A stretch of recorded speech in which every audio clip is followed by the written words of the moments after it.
Woof, woof, big dog.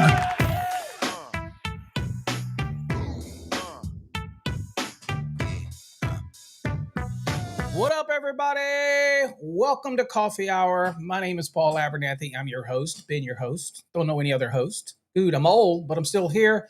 Thanks for joining me every day, Monday through Friday at 8 a.m. Eastern Time to get your day started. Hopefully, it's a highlight of your day, whether you're traveling to your job site and you're just listening to it. It's okay. We like folks that listen. We love podcasting. So if you're listening, that's great too. But if you're viewing us on all of our platforms, we appreciate you taking the time out of your day to join us, get your day started. Remember, this is a location where you can ask various questions. And if we can't answer the questions here, we'll send you to paulabernathy.com, which is our portal that is free, costs you zero. And we do have, again, as I told Manny yesterday, I believe today we are launching a couple episodes of Let's Ask Paul podcast are coming out today. So if you have the mobile app, easy way to listen. But you can also listen to any of your favorite listening platforms. Perfectly okay to listen on that. Spotify, Spreaker, Deezer, Apple, iHeartRadio, all those kind of things. We appreciate you listening to those platforms and for listening to the podcast. But you're here, you're live, you're joining us. Also, shout out to those over on TikTok who are watching behind the scenes. Encourage them all to come over to the stream. Again, you can get us on YouTube at Master the NEC. But the easiest way to follow us, and I hope it's working, okay? Somebody will tell me it's working. The easiest way to do it is go to Fast Tracks Tube and join in on the fun over at the platform. That is the platform to be. We keep enhancing it and making it better and better, so hopefully you're enjoying it. Also remember that all these shows that come out in the mornings will be repurposed and put over onto Fast Tracks Tube. Hopefully we strip out a lot of the stuff that kind of just drags it on for those people who don't want to join us for the live. And that's fine. The reason we like to shout out and mention our viewers here is because we appreciate you coming here and we want you to know that we do appreciate it. So again, at the end of the day, it's all about the viewer and it's all about what we can bring to you. So remember, you can control the topic all you have to do is send us a request at paulabernathy.com. It's not an email. You just go to the website and fill it out. Okay. I have people sending emails to it. No email. Just go to paulabernathy.com and fill it out and let us know. And you can be selfish. Tell me what you want to talk about on a show specifically, and we're more than happy to do that. Again, if you haven't done it, go check out Fast Tracks Tube. It is our exclusive video platform. Yes, it's like YouTube without the BS. Okay, so you go there. Hopefully, you got a bunch of features here. You got to play around with them. Again, there's so many to list that you can do. You can even upload your own videos. You can do a bunch of other stuff there. Most people don't do that, but you can. Also, if you haven't checked out the second episode, we have 2 episodes on Buzz Watt's Adventures. It's pretty cool little episodes, and it introduced Arc Flash in the second episode. So check it out. Next week, episode 3 will come out. There's no rhyme or reason when these episodes come out. It's whenever we feel like pushing them out. So you're going to see Buzz in action, that type of thing. And also, don't forget to get in on the spin. We have another drawing. It's coming in September. All of those should have had your orders filled, those or winnings filled. Those that have not, you came in after the fact, and you just got to give us time to get back into production. We don't just do engraving every day. You get what I'm saying? So we'll get you covered. Don't worry. We've got your email. If you send it to winner, WINNER at fasttracksystem.com, we got you. Don't worry. If it didn't bounce back, you know you're good. Right? So we got you. You're all covered. Also, again, let me know who you are, where you're from, what you got going on. If you're new, if you're a first-time viewer, that type of thing, in the comments on whatever platform you're watching on, except for TikTok, because it's not interconnected into this stream. But do me a favor, let me know that information, and I'll share it on the screen and give you a shout out, that type of thing. So again, appreciate all of you. Today's topic, we're going to be talking about wireways and auxiliary gutters. And we're not going to get into the minutia of the NEC today. We really want to talk, obviously we're going to look at the NEC and we're going to talk about, but really we want to answer a question. And this was a topic that was submitted through paulabernathy.com and was asked, Paul, would you explain the differences between wireways and auxiliary gutters and how they're used and how they're similar, right? But yet different. And I think that one of the things that happens is that they are so similar, yet they have different basic functions that most people will look at it and say, well, how do I know do I apply the wireway rules or do I apply the auxiliary gutter rules? And the rules are so similar when it comes to fill and things like that, but it can get confusing for people, especially since there's some core fundamentals that are different between a wireway versus an auxiliary gutter. Okay, fundamental differences. But at the end of the day, I don't think there's enough differences in the real world that's going to screw you up. I think on exam, it most certainly can screw you up, and they'll get you on little things like auxiliary gutters, for example, have a length limitation from equipment. Okay, how far it can run, whereas wireways do not. And so it's splices. People want to know, can you splice in a wireway? Yes. Can you splice in an auxiliary gutter? Yes. But there's obviously fill requirements for that. And it's a cross-sectional thing. So that splice with the wires and everything at any point, basically taking like a slice of bread or this way, however it is, and what is the fill at that point in time at any point in that wireway. Same thing with an auxiliary gutter, and then you've got your 75% fill, things like that. So and that is very much the same, whether it's an auxiliary gutter or a wireway. But we're going to kind of dig into it now. I do want to remind you about our blogs. So we do have blogs over on our website. We have a bunch of blogs. A lot of them are technical. There's some that are salesy. Again, we got to make a living, but the majority of the blogs that we have are technical. So when you go over to our blogs on our website, which is right there, okay, fasttracksystem.com, and I encourage you, and you do it from your mobile app, our mobile app, it's one click, it's easy. And it's a nice little read, it formats on your phone, it's nice to read at lunchtime and look at it. But what you're gonna see is that when you go look at the blog, that it's set up and there's multiple pages and multiple blog articles on it. And so you can go read them, and they'll cover all kinds of topics. But we just released it's not extensively detailed. It is kind of like an easy reading blog page that we did for Wireways and auxiliary gutters. Okay, so make sure you check that out. There is a blog. It's neat. You can print it off. You can share it as a lesson and things like that. So make sure that you go check that out over on our website. So various blogs that are over here. You just go to the website and you'll see in the navigation, you click on navigate, whether it's on the phone, it'll be 3 little hamburger lines. But in the regular one, you look at it and you'll see that there's a link for blog. And just click on it and you can scroll through the blogs. And we encourage you to leave comments on the blogs. Okay. If you want to add something, because we can always update it. If you see something that you think should be added, let us know. I mean, the blogs that we do are a living document. In other words, we will amend them if we want to add some stuff if you think it's beneficial. We don't want to get down in the minutia because people won't read the blog. But if you got something you think is important to add, encourage you to chime in and let us know. There is ability for you to comment on every blog. So I encourage you to do that. Okay. All right. Let's do some shout outs real quick so we can get in and talk about wireways and auxiliary gutters today.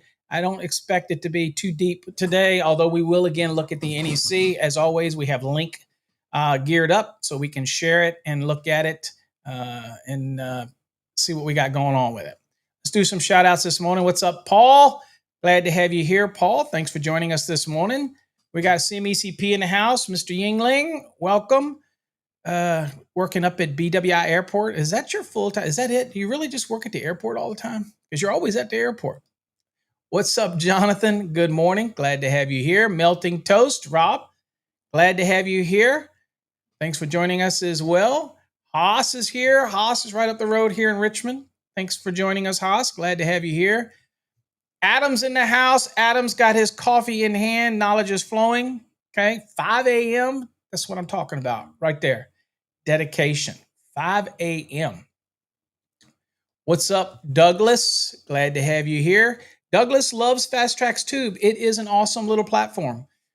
You can do all kinds of things. And just when you think it won't do something, you're like, well, wait a minute. Turn it to the side. And guess what? It does something else. It also has the ability to skip 15 seconds in advance. If you want to skip over something or whatever, don't skip. There's always some little important nuggets in there, but it does give you the ability to do that type of thing. So again, Douglas loves the tube. What's up? Almost Friday. We're getting there. Doesn't it seem like that the weeks just roll by? And if you want to get depressed, all you got to do is try to calculate how many weekends you have, obviously, in a year, and then do it times your life and realize you don't get that many weekends. And so you better enjoy it. Life is short. It goes by in a blink. Okay. Enjoy life. Life is too short to be miserable. Okay. So if you're miserable or something's making you miserable or you're feeling down and blue or something's got you in the dumps, try to find a way to get out of it because life is too short to be living in that little area of life. You got to bring yourself up, whether it's immerse yourself in the code. For me, I mean, it may sound corny, but when I'm reading code and I'm trying to learn code, it takes me away from everything else and I get engaged in it. You may have something else that you like to do. I am a code guy. I'm a code nerd. I'm constantly answering code questions like Todd, another CMECP. I saw you in here, Todd. Todd, I emailed you this morning, explained hopefully what a shared neutral was for a feeder application. Very rare application, but typically it's in a vertical where you have multiple panels with very limited loads, very limited neutral loads, and you construct it so that it shares a neutral through those panel setups. Very rare. It's going to limit to the number of sets that you can have, right? Because that's going to limit the neutral current. And you have to be very careful with the neutral calculation. And splicing that neutral so it continues through these multiple panels can be tricky. Obviously, you can splice in a panel, so it can be done. But basically, it's exactly the same thing as a shared neutral. He's talking about 215.4. So I don't see it very often. The only time I ever saw it was in a high rise where they had panels on multiple floors, and it was very limited neutral loads. And they did a shared application. They followed the number of sets, the maximum number of sets they could do, but they were able to do it. I don't know why it was a benefit to them because personally, I just would have run a separate feeder to each one. but that was their choice, and 215.4 allows me to do that. So hopefully I answered that for you, Todd, in the email that I sent you, hopefully. What's up, Frank? Glad to have you here. Rob, good morning. Glad to have you here, my friend. Skiaddle, skididdly doo. Glad to have you here as well in the morning. Appreciate you being here. Adam's doing a shout out. Hashtag Buzz Watts. There you go, Buzz Watt. Love it. JC, welcome here. Glad to have you. What's up, Keith? Fellow code panel member. Welcome, Keith. Glad to have you here, my friend. Appreciate you. Let's see. Adam, hashtag Fast Tracks Tube is the bomb. All right. Is it the boom or the bomb? I'm just saying. Which is it? Good morning, Manny. Welcome. Glad to have you here, my friend, sporting that limited edition green hoodie, which you can't buy anymore. Okay. What's up, Chad? Glad to have you here over on Facebook. Okay. We know everything seems to be working all right. Seversville. Or is it Seversville? It's Severville. There's a way y'all like it to be pronounced. That's in Tennessee. It's near Dollywood, Pigeon Forge, and all that type of thing, right? Seversville. Anyway, I love going there. Been there quite a few times on vacation. Might go again. We were going to go on vacation to the Outer Banks, and I'm glad we didn't book it because this was about the time we were booking it, and they got that damn hurricane down there. So, man, somebody's watching out because I decided not to do it. What's up, Red Dog? Woo, woo, woo, woo. Big dog. Welcome. Peter, welcome. Okay, you have Fast Tracks too. Yep, finally got you set up. Remember, folks, I do have people, not you, Peter, but people that do get set up, and then they get their course or their program, their Fast Track system, and then 2 weeks later they email me sometimes nasty emails about, I was supposed to get my Fast Track. If you don't follow the instructions in your course, okay, you're going to have a harder time. There's a module in the course, folks, that Get Our Enhanced. It tells you exactly what to do in order to get your access to Fast Tracks Tube. And no, you don't use the same login information on Fast Track System that you use on Fast Tracks Tube. It's a totally separate platform. And I tell people this all the time. You have to go to Fast Tracks Tube, set up an account, and then follow the instructions in your module for us to activate it. It's a manual thing. It's not automatic. We do not want to share usernames. Now, if you choose to use the same username and everything over there when you set it up, that's fine. That makes life easy for you. But we want them totally separate. Two separate products. Okay, that type of thing. But we got you all set up, Peter. So goodness. Let's see here. What's UC, you're back. Welcome back, my friend. Glad to have you here. Love that icon there. There you go. Let's see here. Todd, I see you in the house. Good morning. Another CMECP. We got multiple CMECPs. I haven't seen David in here yet. We have multiple CMECPs from Florida. Florida seems to be currently our CMECP capital. Got the most CMECPs down in Florida. Who's next? What's up, Leo? Glad to have you here, my friend. Welcome. Seattle up in the... it's rainy today here in Virginia. So let me take a guess. Is it raining or misty in Seattle? Because that's what I hear it always is in Seattle. What's up, Corbin? Glad to have you here, my friend. Throwing out that hashtag win. Robert's in the house from down in Texas. Welcome.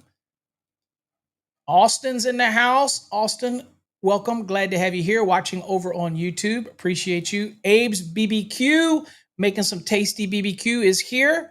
Glad to have you here. Send me some barbecue. I love barbecue. What's up, Angel? I am doing great this morning. I can't complain. God has blessed me. Everything's going good. Knock on wood.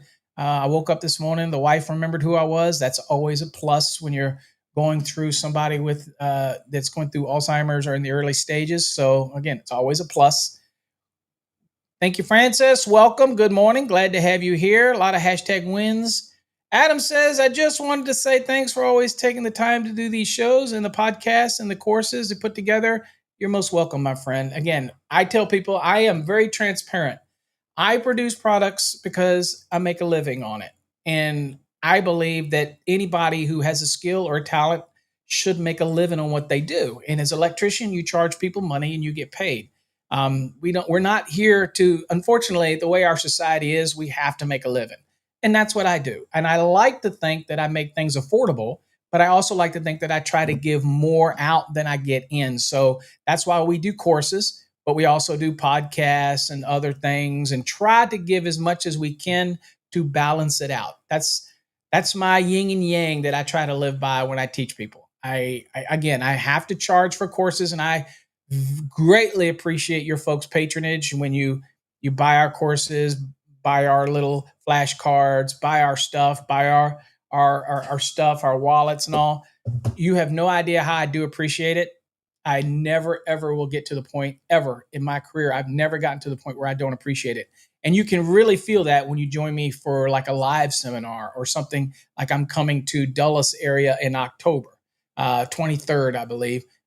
Join me there, get your CEU credits. If you're in Maryland, New Jersey, Delaware, Virginia, North Carolina, then you can join us. Again, you can go to iecchesapeake.com and you can register. It's very limited seating. If you're in that area and you want to get some CEUs, love to meet you, love to shake your hand. We'll talk 2020 NEC because the majority of those states are still on 2020. So that's what we'll be teaching. What's up, Angel? Good morning. I'm doing great, my friend. Glad to have you here. Thomas says Yingling, primarily consulting projects, currently at BWI. Okay. Do consulting, contract regional and national airports. Okay. There you go. Keep us safe. That's what I'm saying. What is the name of the app?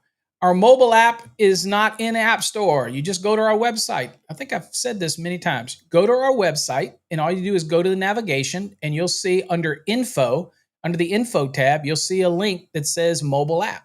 Just click on it, and then you just click on the link in the mobile app, and it'll ask you, do you want to load a little shortcut on your phone? Say yes, and it'll be right there.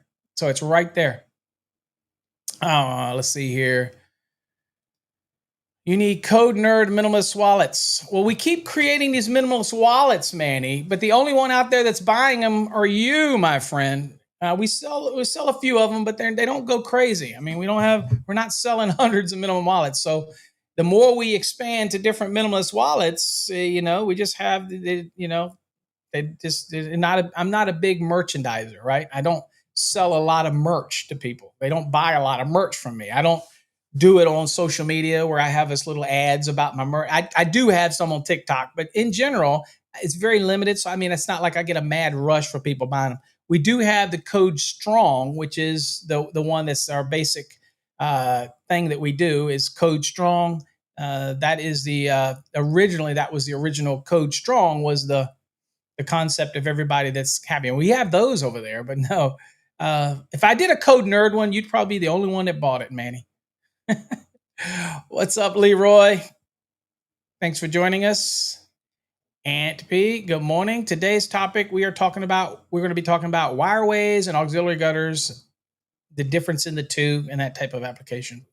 What's up, New Place? Glad to have you here. Welcome.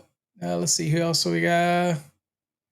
It's a little misty in Seattle. Okay, there you go. That's why it's the evergreen state. That's right. Always stays nice and green and lush. What's up, Greg? Obviously, the tube is working over on Fast Track's tube because Greg is watching from there. Appreciate you, Greg. Thank you. Let's see here. What do we got here? Mike is in the house. Mike, what was the website that the seminar dates? I think it's iecchesapeake.com, but you can search on the Google, just search for IEC Chesapeake, and under their events, look in October, you'll see the event if it's not sold out. What's up, JPB? Thanks for joining us. Okay, let's see. It says, I do see that you have CEU courses on our website. They are not Zoom courses. They are in conjunction with a partner. I do not offer them online, but we have a link to it. They're partners of ours. So you can get CEU in different states. It's too much trouble for me to submit to every state. So I just don't get involved in it. But I signed up with a partner, and their online courses can get you CEU credits. We make a very little amount on it.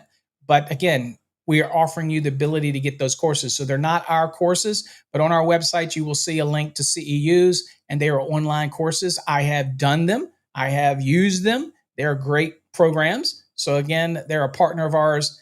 Okay, so check them out, but they're not Zoom, they're not one-on-one, and they're not by us. What's up, Petey? Good morning. Glad to have you here. Nothing wrong with being a code nerd. That's what I'm talking about. Absolutely right. All right. Let's go on and get into today's lesson again. Again, as always, the chat is open. Feel free to chat, and I will try to answer your questions. And I'll even go to the chat screen so we can see it a little bit, so it stays up there a little longer if you need a question. If it comes to wireways and auxiliary gutters, I think one of the first things that I'll talk about wireways and is that and we're going to go look. Actually, I'm going to talk about wireway, but we're going to actually go and look at auxiliary gutters in the code first, because I don't really have really good presentations for it. Because believe it or not, an auxiliary gutter, people make it way more complicated than it is. An auxiliary gutter is just an additional space that's added on or provided for a piece of equipment to allow for bending and getting around and maneuvering. It's an additional accessory space. It is not a raceway. So that's the first thing that I'll probably have to explain to people, that auxiliary gutters are not raceways. They don't fall under the same raceway rules. They have their own rules in 366. Okay, and if you don't know that articles, just like snappy, then remember that we do have a flashcard set that teaches you the different articles, and it's always neat to have that flashcard because you can use it over and over again. Constantly doing it, it's like being habitual. If you do it over and over again, it'll slowly start to sink in. So do it maybe once a week, twice a week, 3 times. Go through your flashcards. Again, they're available for purchase over on our website. Shameless plug. But you get it, and you'll slowly get used to the different articles, so that in the field, it makes it snappy. On an exam, helps you out, especially if you're trying to point out something or find the root of something in a question, and you're like, oh, well, crap, it's got to go this. It's in wireways, so I'm gonna go boom to wireways and things like that, or to auxiliary gutters in 366 or whatever you're doing. Okay. All right. Again, extended shameless plug. So the first thing, like I say, I remind people that auxiliary gutters are not raceways. They are additional space that augments the equipment that it's being used with, whether it's service equipment or whatnot. Okay. Now, and yeah, Matt. Hey, welcome, Matt. Yeah, TikTok is behind the scenes. TikTok does not allow us to stream to it through our native software. They make you have their own little studio, and I don't want TikTok's own little studio. So until they learn to integrate with most of the streaming softwares, we're just going to behind the scenes, that type of thing, because it really doesn't make it easy to do anything with it. Okay. So anyway, I see how easy I get distracted, but thanks for coming here, Matt. Appreciate it. And you're absolutely right. It is much better on these platforms than there. Now, okay. So one of the key remembers that a wireway is a raceway. So it has raceway rules. Now, one rule that's kind of interesting when it comes to wireways, because it is a raceway, okay, is that when you think of a wireway and you think of raceways, you can't splice in a raceway, right? You can't splice in EMT. You can't put a splice in rigid. You can't put however, when it comes to wireways, which is a raceway, it has its own specific rules that would allow you to splice conductors inside of a wireway, which is a raceway, right? And it has its own specific rules. Now, you have fill requirements. The splice can't take up a certain amount of space, okay? But at the end of the day, you can still splice it. Now, auxiliary gutters, you can splice in those as well. That's not a problem either. Now, you'll see as far as the fill goes, the 20% maximum fill at any cross-sectional area, that is pretty much the same whether it's a wireway, non-metallic or metal, or an auxiliary gutter. That doesn't change. Okay, that's still the same. So they're very similar. I think the key thing to remember is that if I have a panel or multiple panels, let's say multiple gear, and have below it, I have a box mounted, and you're saying to yourself, is that an auxiliary gutter or is that a wireway? Well, chances are if you have raceways coming down into it from multiple enclosures, that is a wireway. That is not an auxiliary gutter. A good example of auxiliary gutter in most like switchgear applications or in just in general is where you have some type of enclosure that has large openings. Again, I should have put this on silent. My bad. You have the big, large openings for conductors to freely pass through, not KOs, not with raceways. They're big openings and they're intimate with the big cabinet. Then the conductors will freely pass through larger openings. That's typically how it works with an auxiliary gutter.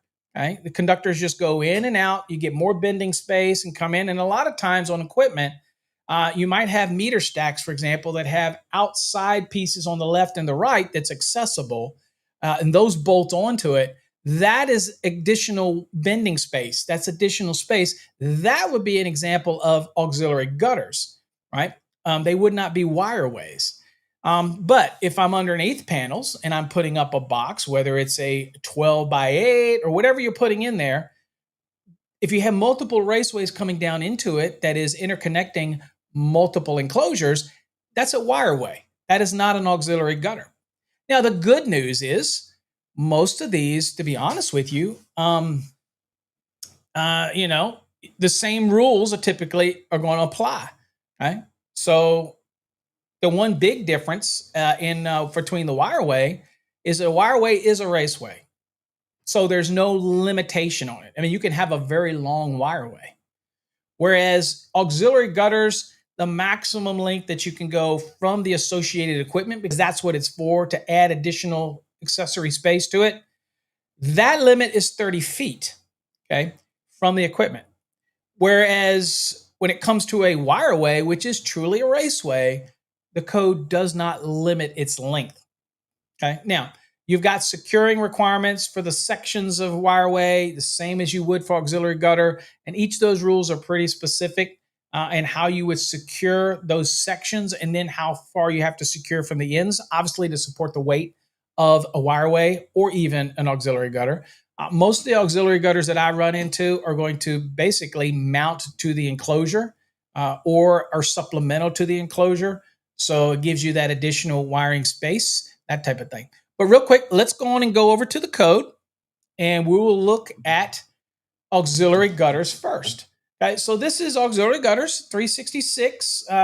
You don't have to lock that in your memory. Just remember that when you're doing your flashcards, you're going to see things like 366. You're going to start scrolling through all that and you're going to go, okay, I'm going to see 376. You're going to see 378. Those are wireways, whether it's metallic or non-metallic wireways. And there are some rules for non-metallic versus metallic when it comes to whether or not you got to apply the current carrying conductors modifier, right? Whether or not you have more than 3 current carrying conductors. Okay, you're going to realize that you cannot fill the cross-sectional area of either an auxiliary gutter or a wireway to more than 20% of the wireway's interior cross-sectional area. So at any swatch of it, slice of bread, a loaf of bread, take a slice of bread out of it.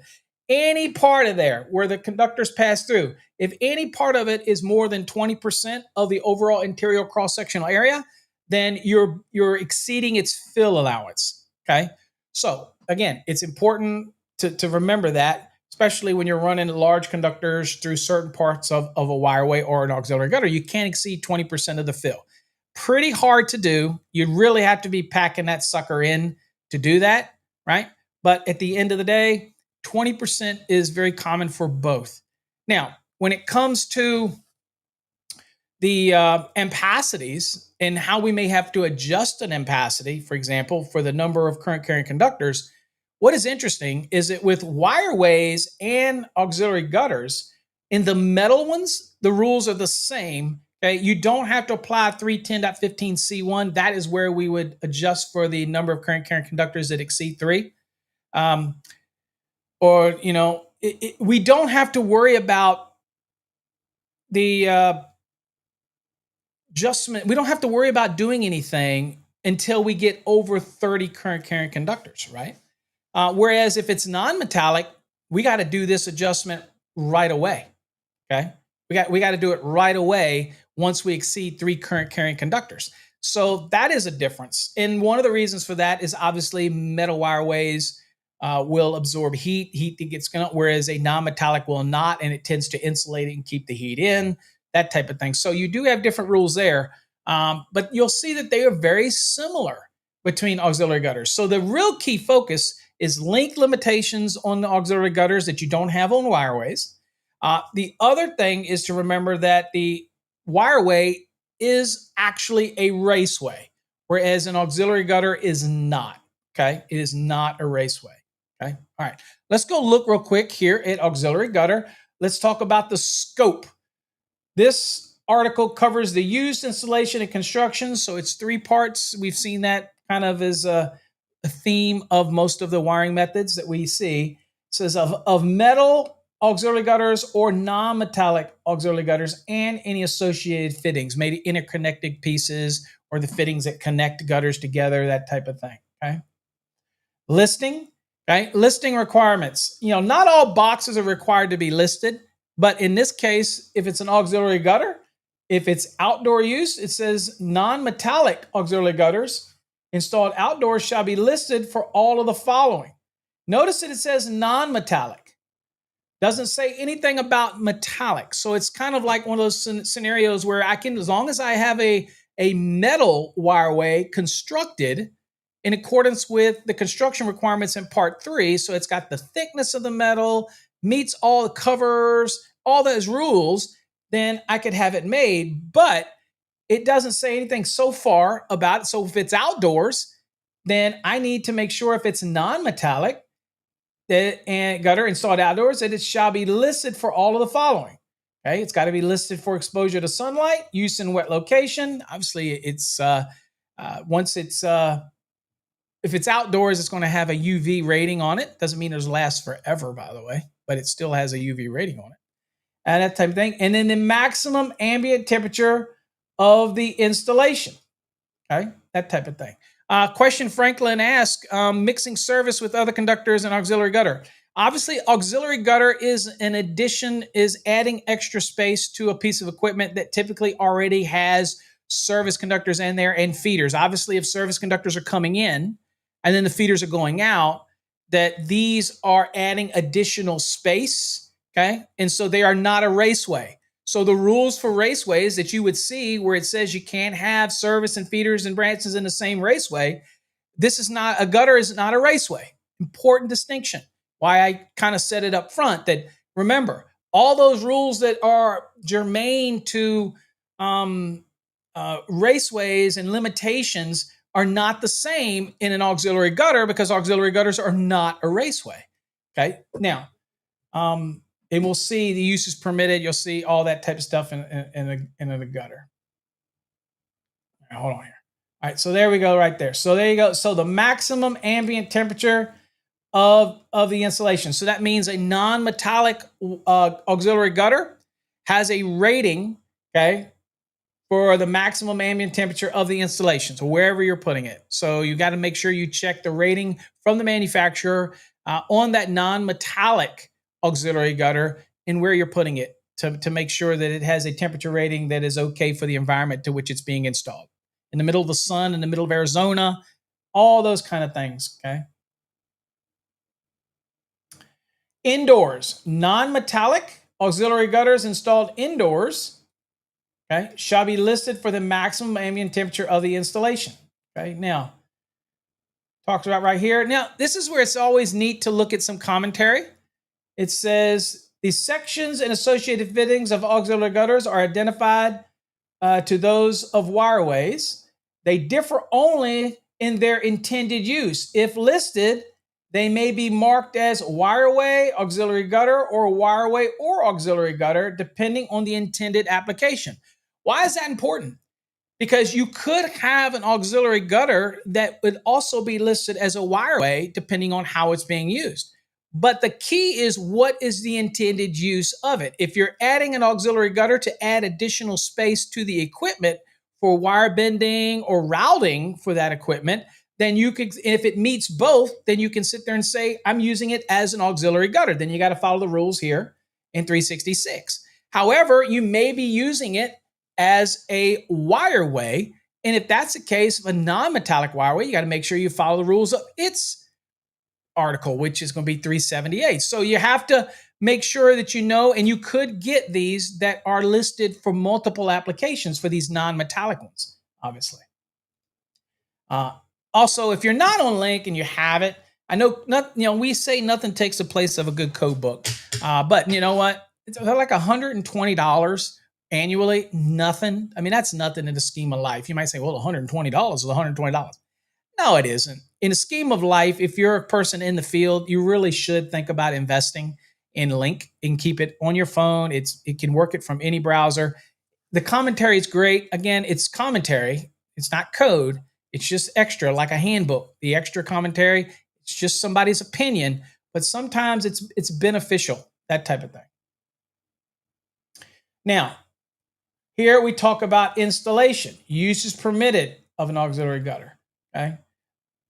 Oh, by the way, I should probably really quickly, let's go just for craps and giggles. I do want to go down here and show you this so you can see and verify the difference. Hold on for a second. Let me get you. Hold on here. Bear with me here. Let me go. Let's see here.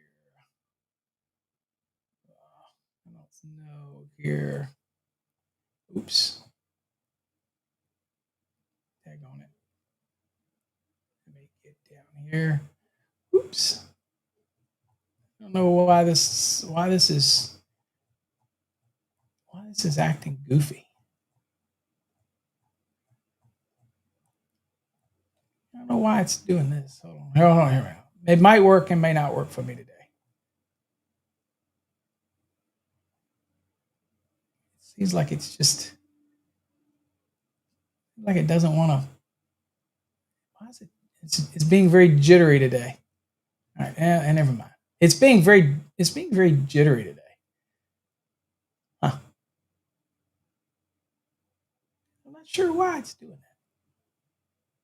that. Okay. Anyway, sorry about that. Let's get back to. We'll go back to. I don't know why when it moves from page to page, it was acting jittery. All right. So use is permitted. Where can we use? All right. So this is a sheet metal auxiliary gutter. All right. It can be indoors or outdoors. The sheet metal auxiliary gutter shall be permitted to be both indoors or outdoor use. If it's being installed in a wet location, and we're still talking the sheet metals type, which you can get from a sheet metal manufacturer, or you can just buy them from a manufacturer, okay? It says sheet metal auxiliary gutters installed in wet locations shall be suitable for such locations. Again, we didn't see any requirement for listing for the metal, like we saw for the non-metallic, that type of thing, okay? Here's your non-metallic. Non-metallic auxiliary gutters shall be listed for the maximum ambient temperature of the installation. That means where it's going to be installed and what it's going to be exposed to. Okay, how do we know the maximum? Well, you can go to different things and determine what the maximum ambient is in a certain area at certain times of year. Go for the maximum. ASHRAE has some data. Copper Development has some data. There's some data out there. Okay, but you have to determine what the max is. Now, most of the time, they're probably going to be far beyond what you would experience, and most people aren't going to get into the weeds. Most of the manufacturers that sells these, you just go buy the daggone non-metallic listed and you install it and you're fine. That type of thing. Let's see here. Let's see. Okay, where are we at? All right, so for non-metallic, if it's outdoors, it says the non-metallic auxiliary gutters shall be permitted to be installed outdoors where listed and marked as suitable for the purpose, of course. And then indoors, a non-metallic auxiliary gutter shall be permitted to be installed indoors. Okay, that type of thing. Extension, distance, extending the distance of the auxiliary gutter. So typically the auxiliary gutter is supplemental to the equipment. It adds additional space to the actual equipment. That's why they call it auxiliary gutter. Okay, it says auxiliary gutters shall be permitted to extend a distance not greater than 30 feet beyond the equipment that it supplements. Okay, so that's what it's there. It's designed to supplement the equipment, whereas a wireway is a standalone. It can be used as pull boxes, junction boxes. It can be used transitioning points between different feeders and branch circuits and all this kind of stuff. And since to answer your question earlier, somebody also answered, which I think was Franklin, in a wireway, since it is a raceway, you could have service conductors, but you would not want to have feeders or branch circuits in the same wireway as service conductors. Now, they do make wireways that have a permanent divider that may separate the spaces, that type of thing. But in general, that rule is going to apply. Why? And I believe it's 230.7. I'm not sure, just memory. It's going to imply that because we know that if you have service conductors in the same wireway as feeder or branch, that if there's a condition where there's damaged conductors and they connect, it may be that those feeders or it may be that those branch circuits will get current imposed on them from the service conductors and bypass any overcurrent protective device, that type of thing. So it becomes a hazard, right? And so like it may energize circuit, and it could be that somebody shuts off the circuit to those feeders or branch circuits, and now due to something that happens inside, it would help, but it's coffee hour, bro. So Google it. You can find some pictures, that type of thing. So at the end of the day, when you have the service conductors coming through, you don't want them to be able to intermingle and come in connection with feeders or branch circuits. Okay. All right. All right. So there you go. It's not show and tell, bro. Okay. We're just talking code. This assumes that people that come here know what feeders are and branch circuits are and service conductors are and, those type of things. All right. So, all right, let's see here. Okay. So use is not permitted for an auxiliary gutter. Right? Use is not permitted. Auxiliary gutters shall not be used to enclose switches, overcurrent devices, appliance, or other similar equipment. Okay? So the auxiliary is just there to augment the space. Okay? That's it. All right. Conductors in parallel. If you're going to be running single conductor cables or single insulated conductors, we should probably call them because, again, single conductor cables are not necessarily THHN, THWN-2, XHN. Sometimes this is a problem with the NEC, is that we've corrected this a little bit in 392, that there is a difference between single conductor cables and single insulated conductors. So when it says words like this, code nerds like me will look at it and say, well, does that mean that this applies to THHN, THWN-2, XHN? Yes, it does, but it doesn't say it because we know that THHN, THWN-2, and all that, XHHW, those are not single conductor cables. Those are single insulated conductors. So this is an area in the code where I probably could spend some time if I wanted to for the next code cycle, trying to clean up all of these things where it makes a reference to single conductor cables and put in there where single conductor cables and single insulated conductors comprising each phase, that would probably clean things up. But again, this is what they're meaning both here. But again, a purist could look there and say, well, a single conductor cable is not THHN. They could say that. I'm just teasing you, sister. I know pictures would help, but again, I kind of don't have the time to prepare these things since I do one every day, Monday through Friday. It would be a full-time job, me trying to put together presentations. Now, webinars and things like that, I will, but when I'm doing these, you got to remember, I do this Monday through Friday, and I have another job, so it's hard for me to do those type of things and put them all together. All right. So this is just saying, when the conductors in parallel, follow all the paralleling rules in 310.10g, keeping all the conductors running close proximity, same length, same characteristics, yada, yada, yada, as they pass through from the auxiliary gutter back into the equipment, things like that, keeping it consistent to help reduce any type of inductive reactance, which can add to heating, which could cause a problem to the insulation. So keep everything routed together, nice and tight, and follow all your paralleling rules. Number of conductors. Sheet metal auxiliary gutters. Okay. Again, you can have the sum of the cross-sectional area of all the contained conductors or cables at any cross-section of the sheet metal auxiliary shall not exceed 20% of the interior cross-sectional area. So if I have a auxiliary gutter and I take a slice it like bread, let's say, and I pull out a slice, okay, then I have to make sure that all of those conductors that are passing through that cross-sectional area, their overall volume does not exceed more than 20% of the interior's cross-sectional area of that sheet metal auxiliary gutter. Probably very hard to do in an auxiliary gutter. And I tell you, when you know it's too full, it's just too full, right? So again, hard to do. Smaller conductors, there's a lot of space that you can put them in there before you're going to exceed 20% of the interior cross-sectional area. Okay. Also, I'll remind you folks, doing these type of things are essentially the same as you would for finding the volume on a conductor, whatever its value is in the code, and doing it the same way like a raceway fill.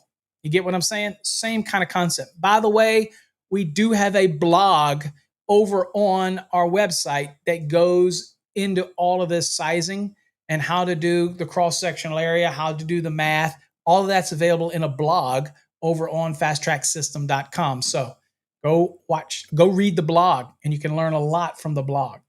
Okay, now you'll notice that when it comes to a non-metallic, it's exactly the same. Okay, see, it's almost verbatim. Okay, ampacity of conductors. Again, so the metal auxiliary gutters, metal. Notice it says the adjustment factors in 310.15C1, and this is when you have more than 3 current carrying conductors. It says shall be applied only where the number of current carrying conductors, including neutral conductors, classified as current carrying under 310.15E. So if you go look at 310.15E, you're going to see the criteria for whether or not that neutral conductor is actually a current carrying conductor. Right? Like in a multi-wire branch circuit, the shared neutral is not a current carrying conductor. But if you go look at a simple 2-wire application, black and a white, the neutral is technically not so much a neutral, but it's still classified in the code as a neutral. It's still a grounded conductor. It's a current carrying conductor. So you have 2. But you also have situations where you have a 4-wire 3-phase system, Y system, where you're going to have that neutral counted as a current carrying conductor. Or you could have harmonics that exceed 50%. Then it's going to have that neutral is going to be considered a current carrying conductor. If that's the case, you have to count it. Okay. So in this case, this rule to adjust the ampacity in this auxiliary gutter that is supplemental space to the equipment, you're not going to have to worry about any of the adjustments until you get over 30 at any cross-sectional area of that gutter. And that's a lot. Okay. So until it exceeds 30, not 30, it has to exceed 30 at any of the cross-sectional of the sheet metal gutter. Okay. So at any point that I have just cross-sectional, take out that slice of bread, if any area in there I'm exceeding 30 current carrying conductors, at that point, that is when, for those conductors, that is when you would start thinking about applying 310.15C1. Until then, do not need to apply it when it comes to a metal sheet metal gutter. Okay. Now, any of those conductors that may be running through a gutter that you're using for signaling and control, they're not going to be counted. Okay. They're not going to be counted when it comes to current carrying conductors, so don't worry about those. And it says the current carried continuously in bare copper bars and sheet metal. So you have some requirements here for whether it is a copper bar or aluminum bars, and it's simply just follow the math here. It'll kind of give you an idea what the ampacity is based on the rules. So again, here you've got 1,000 amps per square inch of cross section of the conductor, which in this case would be the bar. So that will tell you what the ampacity is of your bar, basically following that math. Now there's down here, you have some commentary again. It says where sheet metal gutters contain 30 or fewer current carrying conductors, again, the factors in 310.15C1 do not apply. However, the moment you get more than 30 current carrying conductors are installed in the same cross-sectional area of a sheet metal gutter, so basically that slice of bread, they're all passing through there, then they're in that cross-section. If that's the case, now you're going to have to apply an adjustment on that. Okay, and it applies to the number of current carrying conductor is not limited to the 20% fill. Okay. Now, Non-metallic auxiliary gutters. Notice something here.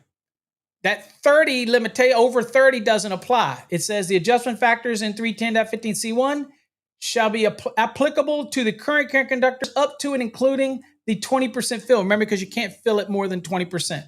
Okay. So 20% fill specified in 366.22b. So what that means is because it's a non-metallic, then you have to treat it like you would anything else and say, look, I need to say, okay, the number of current carrying conductors that are in here, I need to start looking at how many I have, and I would treat it no different than a normal, for lack of a better term, even though this isn't a raceway, same concept. I need to look at it and say, okay, well, I've got more than 3 current carrying conductors because the non-metallic box holds heat more, then I need to figure out what is the new ampacity of these conductors. Doesn't come into play for metal ones because the metal can absorb some of the heat and it helps dissipate it. Not so much for the non-metallic. So you see that these 310.15C1, the adjustments come into play right away, okay, for an auxiliary gutter, okay? So here, the requirements for a non-metallic auxiliary gutter limit the cross-section area of the conductors to 20%. There is no 30 conductor allowance when the D rating comes immediately when you have more than 3 current carrying conductors. Okay. What's up, John? Good morning. All right. So close that down. Securing and supporting sheet metal auxiliary gutters. Sheet metal supported and secured through their entire length at intervals not exceeding 5 feet. For the non-metallic type of auxiliary gutters, non-metallic gutters shall be supported and secured at intervals not to exceed 3 feet and at each end or joint unless listed for other support intervals. Means the manufacturer may give you instructions. And if they don't give you instructions, then you're going to make sure that within each piece of the auxiliary gutter, each joint, you're going to have a securement within 3 feet. Okay. It says, in no case shall the distance between supports exceed 10 feet. So that means manufacturers may give you instructions, but this is saying as a minimum, like, okay, you can follow the manufacturer's supporting rules. But if they happen to say something in their rules that you can go further than 10 feet, no, then this is the minimum. You have to follow the minimum standard, no matter what the manufacturer says in that case. So they can have more supports, but they can't exceed the 10 feet. Okay. So this is why it's written this way. So that, you know what, remember, I get this question all the time. Which takes dominance, the manufacturer or the NEC? The one that is more restrictive takes precedent. So if the NEC is more restrictive than what the manufacturer says, then you follow the NEC. If the manufacturer is more restrictive than the NEC, then you follow the manufacturer. At the end of the day, the NEC is a minimum safety standard. Okay. Expansion fittings. Expansion fittings shall be installed where expected length change due to expansion or contraction due to temperature changes is more than 0.25 inches. So a quarter of an inch. So again, if you're in an area where you expect expansion and contraction, most notably when you have different segments of auxiliary gutter connected together, they can have movement just like you do in raceways. Okay, even though we know that auxiliary gutter is not a raceway, you still can have that movement. If you expect that to take place, then you need to make sure that you put an expansion fitting on there. Okay. Now, it says right here, also see table 352.44a for expansion characteristics of non-metallic gutters, similar to those of PVC conduit. Okay. For more expansion requirements, see 300.7b and its enhanced content. Okay, so 300.7b in link is going to give you some additional information. But the point here is that if you're installing a non-metallic auxiliary gutter for a piece of equipment on the side of a building in the direct sunlight in Arizona, for example, then expect some movement on that type of thing. And you're going to accommodate for that. And you can just use the same rules that you would see in table 352, and it would get you in the ballpark that you need to be. Okay. Splices and taps, obviously you can have them within the gutter. Here it says, we're talking auxiliary gutters. It says splices and taps shall be permitted within gutter where they are accessible by removable cover or door.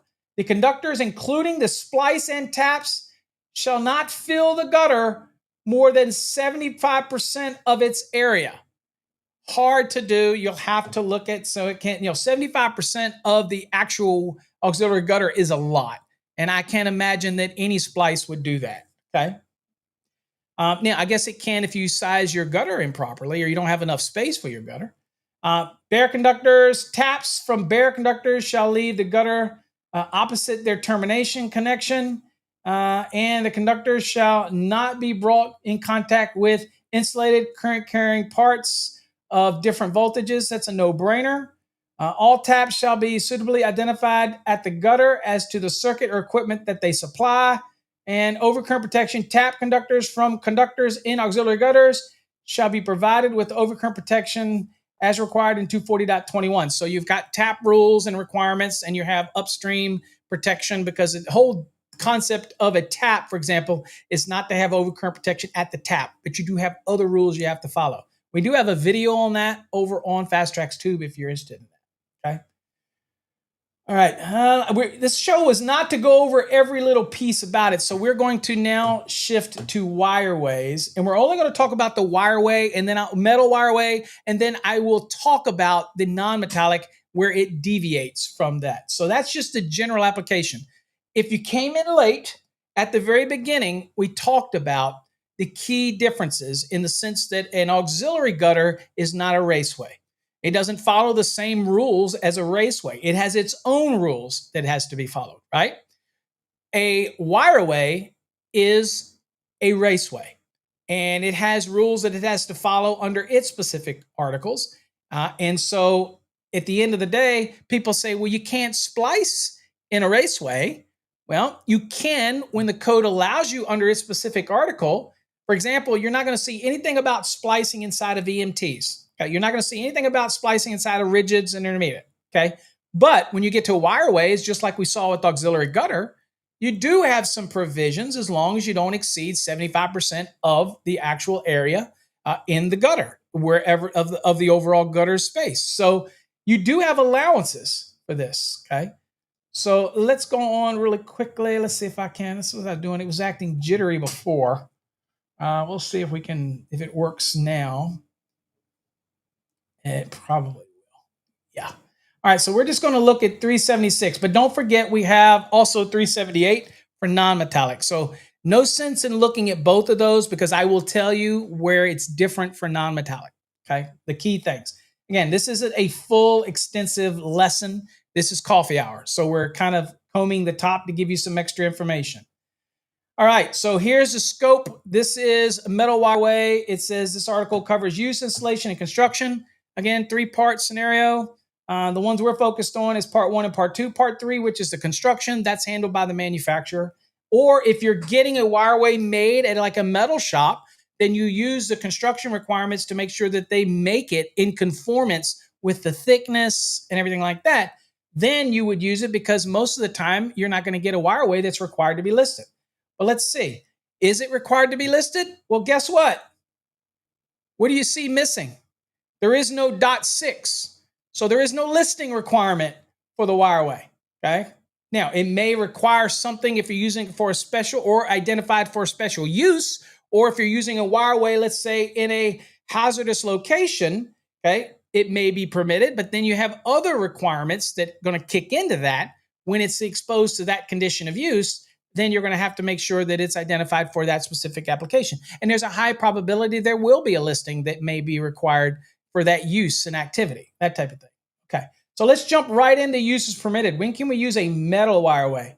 For exposed work, okay, obviously we can expose it. In any hazardous classified location as permitted by other articles in the code. So that means if it's okay in Article 501, 502, 503, things like that, then have at it. You can use it. Got to meet those caveats as well, especially depending on where it's at in those environments. Like in a Class 1 Division 2, Class 1 Division 1, things like that. Then you have to make sure you can't just throw any wireway in there just because it says right here that it's permitted in there. You got to meet those rules as well. Y'all know that. Now, here's where you get into the requirement. Check this out. It says, in wet locations where wireways are listed for the purpose. So not all wireways have to be listed, but wireways for use in specific applications do get a listing for use in a wet location or for use in a hazardous location and things like that, right? So again, it's important to understand that if I'm just installing a wireway and it's metal, and I'm just installing that box, I'm sitting there going, does that have to be listed? Or an inspector comes and says, I need that box to be listed. No, you don't. It doesn't have to be listed. He said, well, you're using it in a wet location. Okay, then it's going to be listed for that application. But if I'm using it indoors, no. Can I go to a sheet metal shop and as long as they make it in compliance with the construction requirements, yes, I can do that. Okay. I can tell you it's probably going to cost you more to have one custom made than to make sure you just buy one off the shelf. I'm just saying. All right.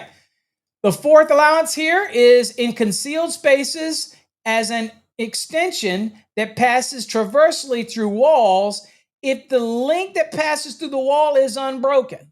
What does that mean? Okay, so I have a wall and I have a wireway that's going to go from this side of the wall through the wall and then come out on the other side of the wall. Now, again, there are fire rating details. If you're going through like a 2-hour fire rated wall or something, you have to make sure that you fire stop and you follow the details and you follow all the rules that you may have for your local jurisdiction for the building codes for transitioning between point A to point B. Okay, assuming you've done that, okay, then you're allowed to use a wireway to go in a concealed go through. Now you're still going to have open access, right? You still have to get to the access portions, but the portion that goes through the wall, it wouldn't be accessible. That's okay as long as that portion doesn't have a joint in it or it's unbroken. Okay, so it just got to go through. You can't have any opening in it. Okay, it has to be unbroken as it passes through the wall. Transition from point A to point B. And I don't know if I have an installation for example. Yeah, I do. Let me kind of give you an example here. Let me go here and let's see right here. Okay, so this is an example of some wireway, right? So this is an example of a wireway right here. It has multiple raceways coming in. It's not an auxiliary gutter. Okay, in here, let's just say this is the wall here and it going through this wall. As long as this piece right here that goes through the wall is not, it's solid. Okay, it's not broken. Okay, it's the piece that as it goes through, all has to be on solid piece that goes through. No joints in the wall. Okay, makes sense? Then you could do it. Okay, that makes sense. Let's see here. Oh, I want to know if there is anything else. No, that was just so I could show you the illustration. Okay, let's go back over. That'll make the folks that like illustrations, they'll like that. Okay. All right. So there you go. So that's okay. Now it says access to the conductor shall be maintained at both sides of the wall. Okay. So there's access on both sides, but not the portion that runs through the wall. So I've seen these as gutters, as wireways that go through the wall. They have a access panel on the one side. And then as it goes through the wall, it is solid. And then on the other side, it has access. So basically, it has one continuous wireway, and it has welded a piece on the front that is at least the thickness of the wall. Usually when we have them made, they're a little bit more than the wall. So it's very clear to the inspector it's solid, it's welded, right? And then on the left side, it'll have your access panel. And then on the right side, it'll have your access panel. And then the piece in the middle, obviously, is solid. That's okay. You can do that. It's probably not done as often as you think it would be, but there are some occasions where you may have a situation where it has to traverse through a wall. And it may be convenient if you have a utility room where there is another room on the other side and you need to get from point A to point B with conductors and feeders and branch circuits and all this kind of. Hey, maybe like, why do I got to run up and run a raceway? Let me just go on and take a gutter. I keep saying it, wireway, and extend it through. Right? Gotta catch myself. And through, and then but you got to be careful of the actual wireway. You can't have the one where the whole cover comes off and then you extend it through the wall, because that's not what you can do. You have to have that solid piece that can actually go through the wall. Make sense? All right. So now uses not permitted. Not a whole lot here. It says metal wireways shall not be used where subject to severe physical damage. Notice it says severe. Not physical damage, severe. So we have to make a there is no definition of severe physical damage, just like there's no definition of physical damage. So somebody's got to make that call. But I'm telling you right now, if you're installing it near equipment, underneath the equipment, in association with equipment, you're trying to traverse, raceways and all, the probability that we can argue that that is subject to any physical damage is probably none. And then to say that it's subject to severe physical damage would be an extreme stretch. I guess it really just depends on the location. Okay. And somebody's got to make that determination. The other one is severe corrosive environments. Okay. So it has to be a severe corrosive environment in order to say that you can't use a metal wireway. Okay. Somebody will have to make that call because a severe corrosive, what's up, Marlon?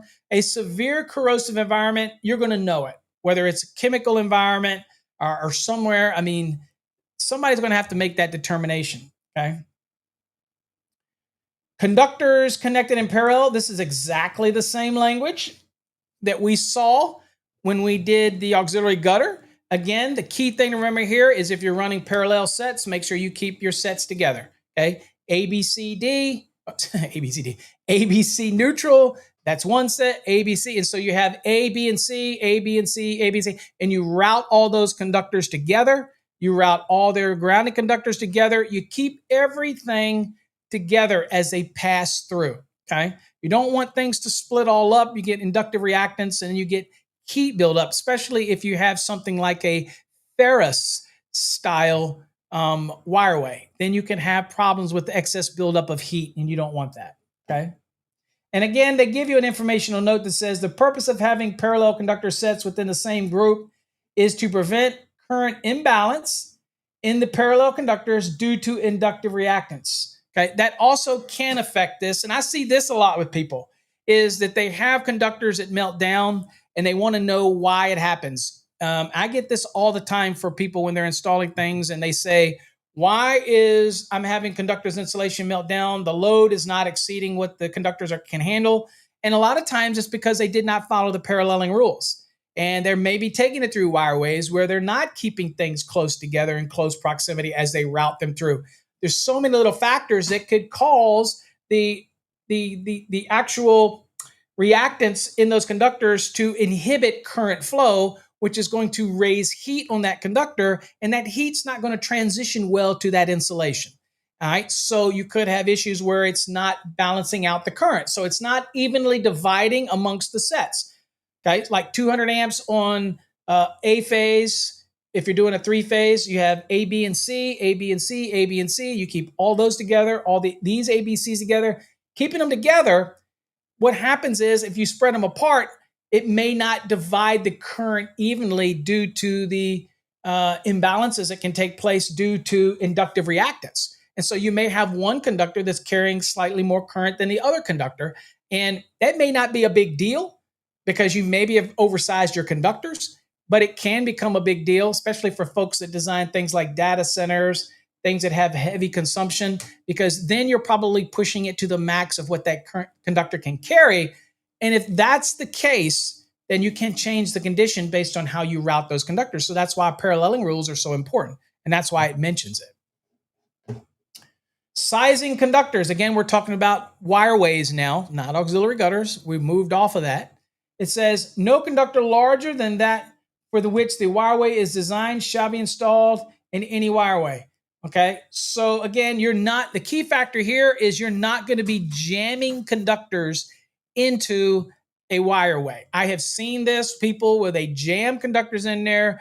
I've even seen them using 2x4s to push them in there to keep them back. That's a good designation that there's a high probability that those conductors are too large to be installed in that wireway, or somebody did not size properly. Okay, that type of thing. Number of conductors and ampacity. Okay, so here's your cross-sectional area of a wireway. So this is talking about the number of conductors, and of course, it's going to get into the ampacities, right? So together, it says the sum of the cross-sectional area of all the contained conductors that's inside of this wireway, all of them, and cable that at any cross-section of the wireway. So again, slices of bread, take out a slice, look at it in that cross-sectional area. Any of that in there exceeds 20%, then you have a problem. Okay. So it shall not, the conductor's total volume should not exceed 20% of the interior cross-sectional area of that wireway. Okay. Now, and we have actually a blog on how to do this. So make sure you check out that blog. We're not going to have time to do all that in this episode. I know you want that, but there's just not enough time to do it. And I'm already over. Adjustment factors. The adjustment factors in 310.15c1 shall be applied only where the number of current carrying conductors, including a neutral that's classified as a neutral, see, very common here, exceeds 30. So same for auxiliary gutter. Okay, so when I'm installing these conductors inside of a wireway, the moment that I exceed 30, then I'm going to have to do an adjustment in 310.15c1, and that's going to reduce the amount of current that conductor can carry. Granted, the conductors are rated 90 degree probably in most all of your installations, so we'd be doing this adjustment from the 90. That's a good thing. But remember, if you exceed 30 at any cross-sectional area, then you're going to have to do what? You're going to have to do an adjustment on the ampacity of those conductors. Okay. Now, again, this is metal. Now, how this differs, a non-metallic wireway doesn't have this allowance here. It starts from the moment you get more than 3 current carrying conductors in a non-metallic wireway, you're going to have to start applying the rules of 310.15c1, and that's going to change the ampacity of your conductors overall. Okay. All right. There is deflection in here. Again, we won't get into this because I actually have a video on deflection explaining all this in 312.6 over on Fast Tracks Tube. Just do a search for deflection and you will see that video. So I won't get into the deflection because you really need an image to do that one when it comes to deflection. But that has a lot to do with, let me get back to the lesson real quick here. Deflection has a lot to do with where you put your raceways and making sure that when your conductors come up, that you do it so that the wireway is designed in such a way that the conductors do not have to overbend. There actually has deflection, okay, that type of thing. And so you have to follow it. So it says where insulated conductors are deflected within a wireway, either at the ends of each conduit, so like deflection here, got to turn to the right. This one comes in, turns this way, or this comes up and turns to the right. Deflection, it says either at the ends or where conduits, fittings, and other raceways or cables enter or leave the metal wireway, or where the direction of the metal wireway is deflected greater than 30 degrees, and that means the actual wireway itself shifts the direction. So you actually have a wireway that's actually continuous, and then it turns and has a deflection in the wireway itself, okay? So it says where the wireway also has a deflection, okay, greater than 30 degrees, okay? And let's use a 90, for example. Then it says dimensions corresponding to the one wire per terminal in table 312.6a shall apply, okay? So what that talks about is deflection and making sure that you have adequate spacing at the deflection so that you're not going to damage the conductors. And we talk about that in a video, again, over on Fast Tracks Tube. Look for deflection, and you will find it. Now, what about wireways used as pull boxes? Well, if the wireway is being used as a pull box, and most folks will argue it will be if it's at a location, then if it's dealing with insulated conductors 4 and larger, then you have to follow the rules for pull boxes that we talked about the other day when we did a coffee hour on pull boxes. You have to meet 314.28A1 for straight pulls, which is straight as 8, and the same thing for the angle pulls 6 times in 314.28A2. So if you're using a wireway as a pull box, still got to size it as such, okay?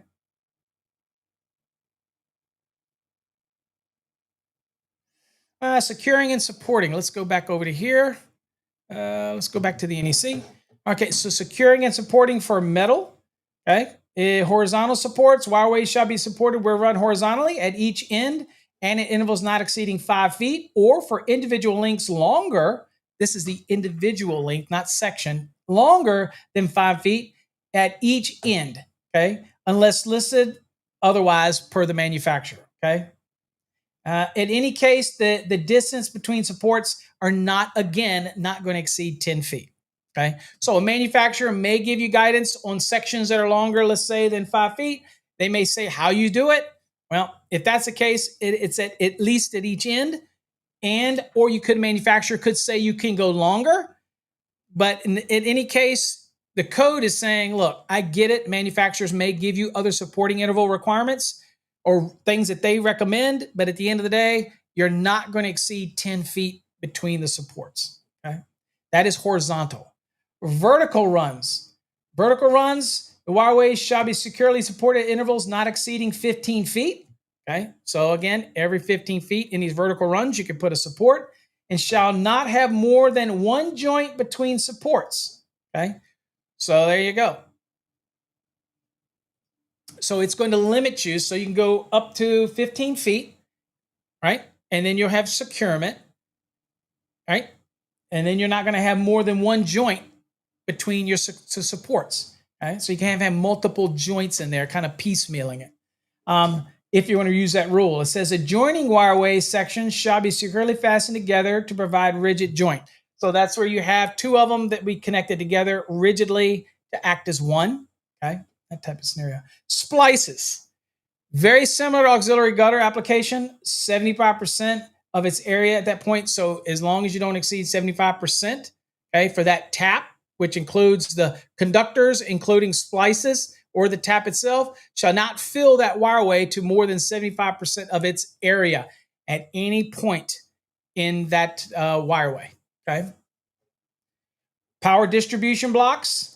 Okay, power distribution blocks installed in metal wireways shall be listed. So if you want to install power distribution blocks, they have to be listed for use in a wireway. That's fine. Okay, power distribution blocks installed on the line side of the service equipment shall be marked suitable for use on the line side of service equipment. So not all power distribution blocks are created equal. Some of them are not for use with service applications. Some are just for feeder and branch applications. So at the end of the day, if you're going to be using power distribution blocks in a wireway, maybe you have service conductors coming in, it's okay to be in there. Obviously, they got to be listed, but we have to make sure that they are listed for what? For use with or marked for use with service equipment. Can't just use any old power block that you find, okay? Sizing, in addition to the wiring space required in 376.56a, the power distribution block shall be installed in a wireway with dimensions not smaller than specified in the installation instructions of the power distribution block. So when you get a power distribution block, it'll give you dimensions on it, and it will give you additional instructions in there in the types of wireways that it can be installed in size-wise. And we also have to make sure that, again, when you put power distribution blocks in wireways, if you have conductors coming in, you have deflection. So it's just like with lugs in an enclosure, we have to make sure there's enough space. That's that 312.6a requirement. We have to make sure we have enough deflection, enough space to be able to make that bend, to make that turn. So in this scenario, it's the same thing. We have to make sure that there is at least enough space to be able to make it. So in this case, it's saying the manufacturer will give you information to determine this power distribution block based on this conductor sizing that can terminate on it will go in this size of a wireway, that type of thing. And again, wire bending space follows 312.6b, right? And so that is to make sure that if you place it in the middle, and I don't know that I have an illustration. Yeah, I got kind of an illustration. It's kind of an illustration right here. So here's power distribution blocks that are installed. Okay, so they may just come in and go here and then come out. This may be like where you're making splices in here. So all of these power distribution blocks, as this is a service, then all of these are rated for service and marked as such. Okay, and it also, with the instructions, that it'll tell you in the instructions the minimum size of the wireway that you can have these power distribution blocks in there. Okay, and you'll see the call outs here. There you go. Shall be listed. We just saw that. Okay. Let's see. Bending space, making sure you have enough room. These look like these are straight throughs. So they're just coming here and this is going to go out. It's coming here and this is going to go out, yada, yada, yada. But you see how they're spaced along. At no point are they going to exceed any of the space in there? And there's enough deflection. Most of these are just coming straight through anyway. It looks like pretty much not an issue. I don't see anything additional to mark with that. But that's what they look like inside of a wireway. All right. Live parts, obviously power distribution blocks shall have no uninsulated parts. So a lot of the power distribution blocks now have the terminations in the lugs, and then it has a little plate that goes over it so those lugs aren't touchable if you're in there. So again, this is why I tell people all the time, why is it important to strip off the right amount of conductor insulation to go into these blocks, or even in terminals where you don't leave a bunch of exposed conductor? Because it becomes an area where you can touch. When it comes to these power blocks, it makes it very clear that it has to be designed that you cannot come in contact. So that is inherent to the power blocks, okay? And it says conductors shall be arranged so that the power distribution block terminals are unobstructed following installation. So we have to do it in a way that you can easily get to these power blocks. They're not obstructed by any other equipment. You can't route your wires. So for example, if we went back to this one right here, I can't route my conductors if they were larger in a way that would go over this block, and I cannot get to this block. These why these are staggered. So it can come here, this can come around to here, this can come around to here, this can come around and go down and come in. However you arrange it, okay, obviously there's enough room up here, so this will come across the top. You can't obstruct, okay, the blocks. You got to be able to get to the blocks if necessary, okay? Dead ends, obviously the ends of these wireways must be closed. And then grounding, listed metal wireways shall be permitted as an equipment grounding conductor in accordance with 250-118A13. So if you follow those rules, then you know what? You're using that box or that wireway as, guess what? An equipment grounding conductor under the rules of 250.118.13. And I'll just click on that to show you because I like to, and I will, because I'm a grounding and bonding guy. So I will want to show you this. And we'll get down to 13, and you'll see 13. And it says right here, other listed electrically continuous metal raceways and listed auxiliary gutters, okay? Continuous metal raceway. So they're connected together to form, they're bolted together. If you have additional wireways, they're bolted together to act as one. And so it's designed to be that way, okay? There you go, and you have it. All right, so we're back to the metal. Now, that is pretty much the scope of that. I will only look at the non-metallic ones in order to simply point out what differs, okay? What differs in here, all right? So the other thing that you'll notice that with a non-metallic wireway, you see the listing requirement. Non-metallic wireways and fittings have to be listed. You did not see that for the metal, right? You didn't see a .6 for 376 unless it was used for a specific condition, outdoor wet location, hazardous location. Then there was a listing. It had to be listed for that condition of use. Other than that, a sheet metal worker could make one as long as you follow the dimensions that are in part 3 of that specific article. As long as it's the right thickness and all that type of stuff, not a problem. Use is permitted for non-metallic.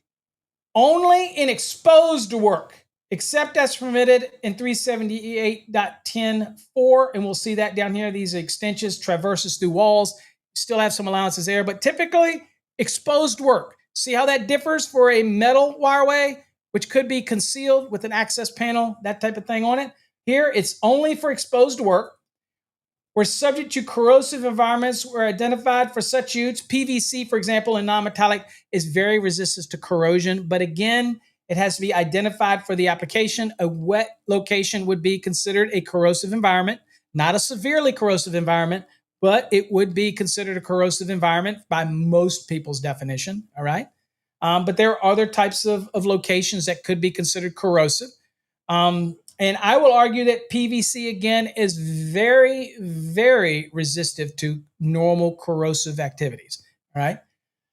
But check with your manufacturer. Ask them. Don't be afraid to say to the manufacturer, hey, I've got this application. I want to put this non-metallic box and wireway in there. Is it okay for this condition? And then the manufacturer can tell you. Wet locations. Okay, so again, this is permitted in wet locations where listed for the purpose. Okay. So it's probably going to have a cover on it, probably going to have some type of grommet around it or something in order to seal it out. Okay. Now here's the one again about extensions to pass transversely through walls if the length passes through the wall unbroken. Okay, access to the conductors shall be maintained on both sides of the wall. I've never seen a non-metallic one with an access panel on one side, an access panel on the other side, and a middle portion that is solid. I've never seen one. I've just never seen one. So, that would be listed for that. Maybe they make ones that will traverse through a wall from point A to point B. I've just never seen it. So you can't just run a standard wireway, whether it's metal or non-metallic. You can't run it through a wall and then and it makes sense, right? You wouldn't be able to get the cover off. And I have seen people say, well, I'm going to do this, but what I'm going to do is I'm going to cut my cover. And then I have the two sides, and then I got the piece in the middle that still has the screws on it. That's not going to work either because that's not a solid piece. Okay. It's just that you modified the cover, and that's not going to work. You modified the piece of equipment. Okay.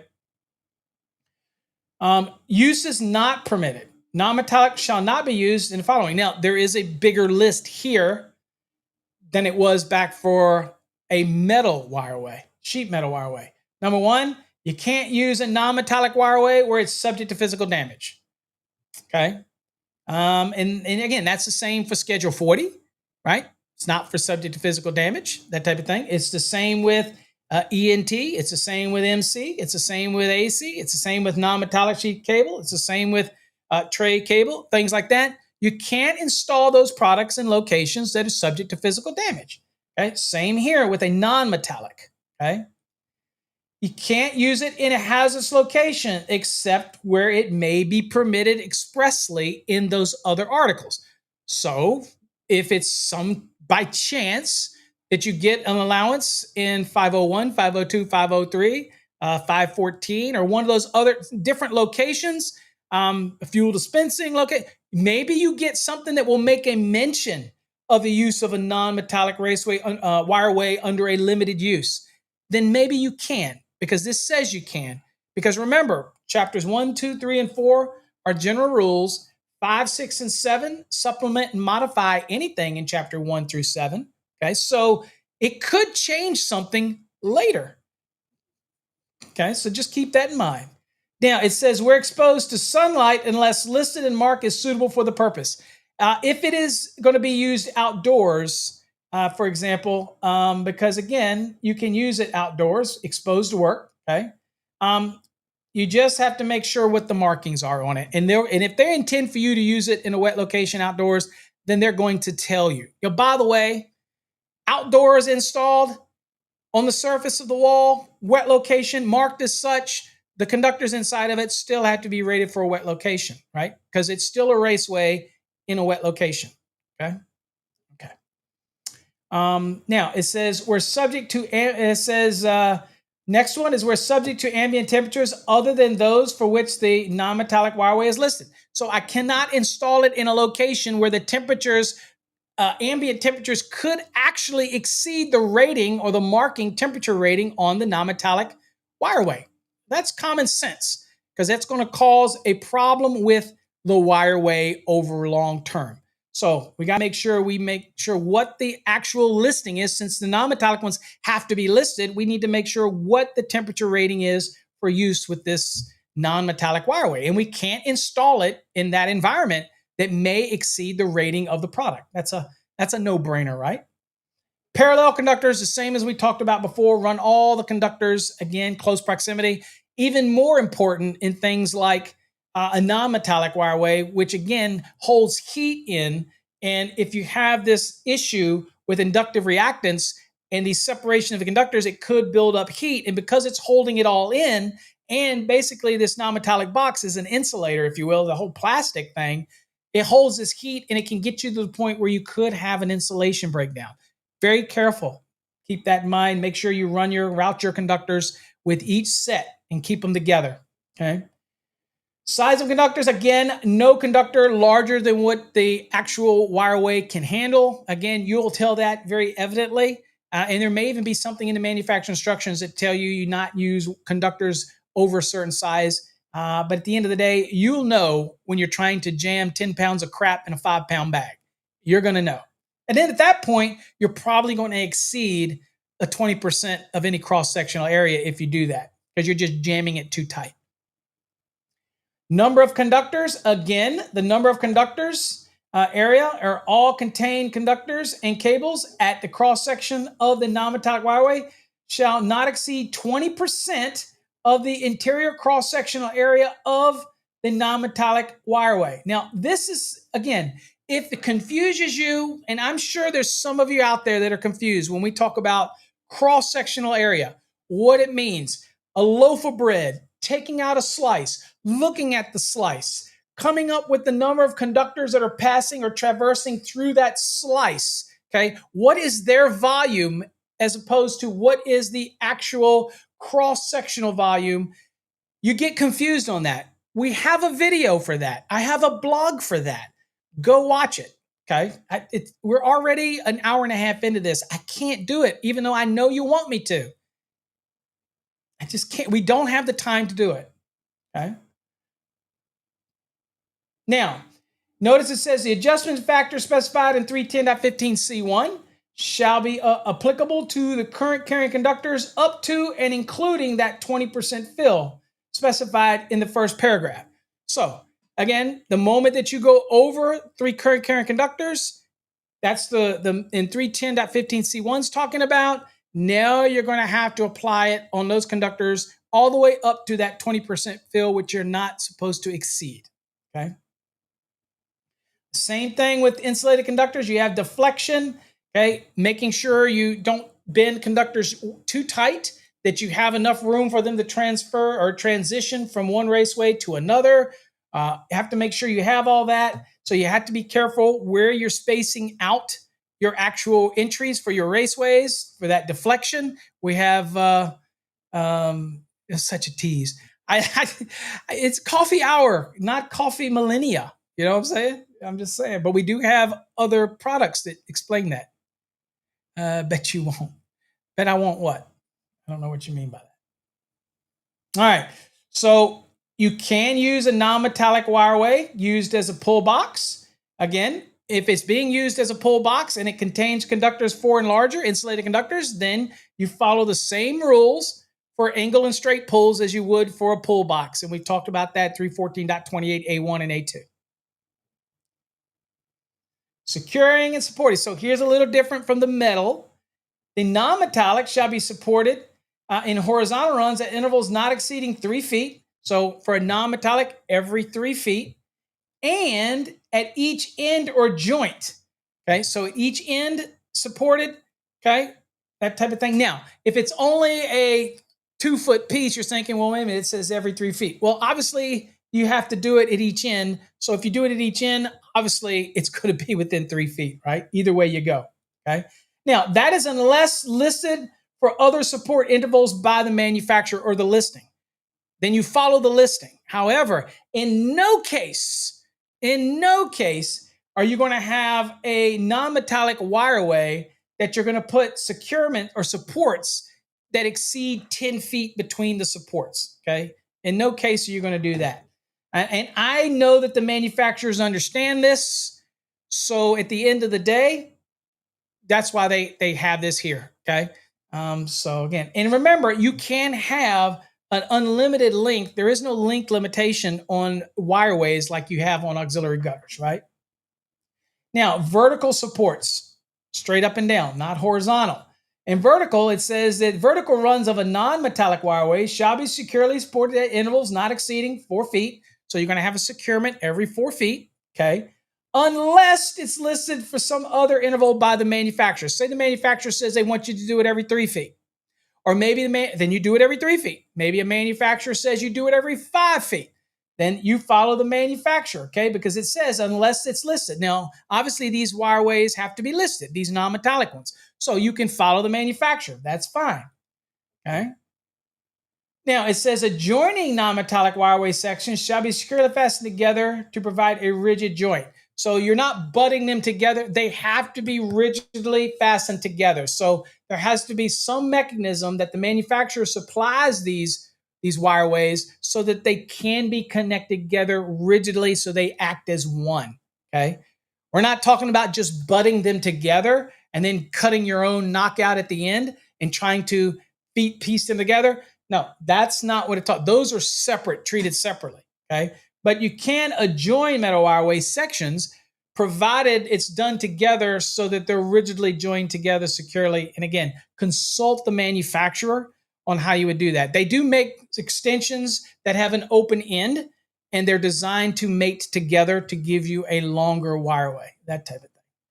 Now, the same thing with expansion fittings. It's reminding you that you're going to need to do it if it's in a location where you can expect the change, expansion and contraction due to the conditions of use. Maybe it gets really hot, then it gets really cold. Then you have to make a change. You're recommended here. It's an informational note that says, you know what? Remember the rules that are done for PVC in 252.44a for same characteristics, okay? Then you can kind of use that as your baseline to be able to do that to understand expansion and contraction. Now, one of the things to remember about these is, yes, they can be no length limitation on these wireways, but typically in the real world, they are limited. Nobody wants to run these wireways forever, right? So there are usually links in it. So typically when you get these that fit together, you can buy the expansion fittings that go between these extensions if the area you're going to install it. And it basically is the same concept of a slide mechanism that you would put into it.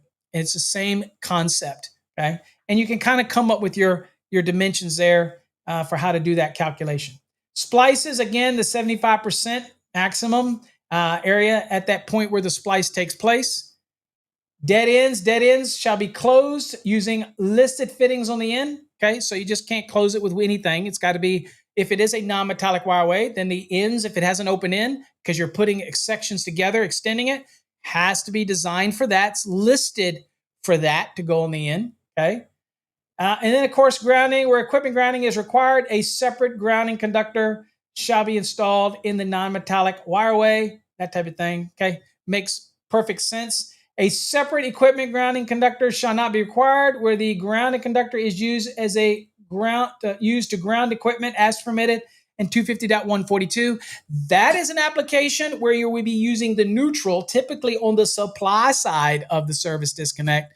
That's where you'll be using the neutral to bond metal parts, bond raceways, things like that. And you say, well, why would I do that in a non-metallic wireway? Well, you could have a situation where you have metal raceways coming in. If the manufacturers permit it, you could be making transitions into boxes where you need to still bond those raceways coming in, that type of thing, to maintain the integrity of the run. Okay, so again, there's other things that may come into play.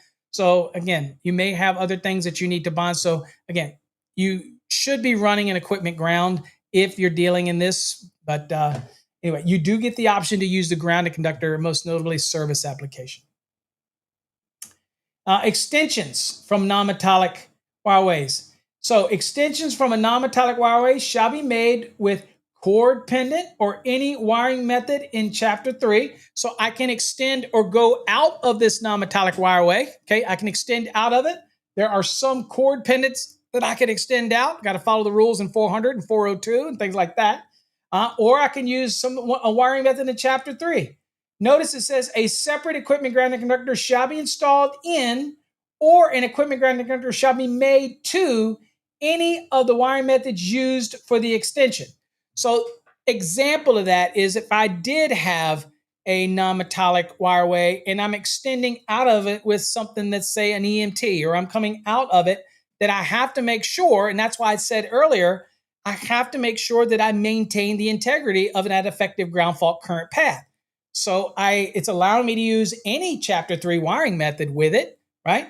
So in that case, if I'm taking a metal extension to it, then I have to be able to extend from whatever the circuit that's coming in. I have to be able to extend the actual equipment grounding conductor to that circuit, whether it's a bushing on the end of the connector inside of it that has a lay-in lug, then I extend that equipment ground.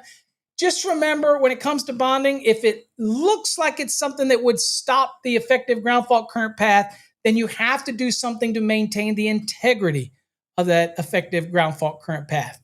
Make sense? All right. And then, of course, you get into part 3. These are the markings. And again, the marking says shall be marked with the manufacturer's name because these are required to be listed, right? It says it also needs to get, and this is important, and I don't know that I can show you this. Let me see if I can change this real quick. Hold on. Let me see if I can do this because I do want to show you this. Let me scroll up a little bit, crop this down. Okay, right here. I want to be able to show you this, and I'll hold on. Let me do this real quick. Okay, so this is what people say. Well, how do I know what the area is? How do I know what I'm working with? Don't worry, relax.